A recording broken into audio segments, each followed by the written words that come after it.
ito ay rated SPG. Striktong patnubay at gabay ng magulang ang kailangan. Maaaring may masiselang tema, lengguwahe, karahasan, sexual, horror o droga na hindi angkop sa mga...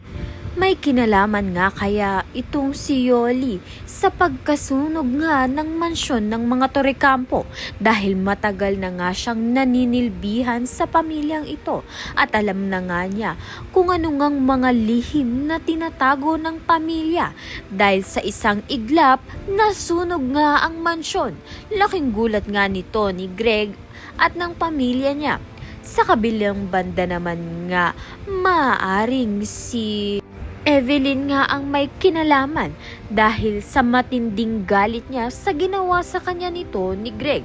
Samantalang ito ngang si Marge ay balak na ngang tapusin ang relasyon nila nito ni Paulo dahil hindi niya na nga makaya ang kasinungalingan ni Paulo, lalong-lalo na't hindi pa nga niya alam ang tinatago ni Paulo na si Ashley nga ay anak ni Paulo dito nga kay Thea.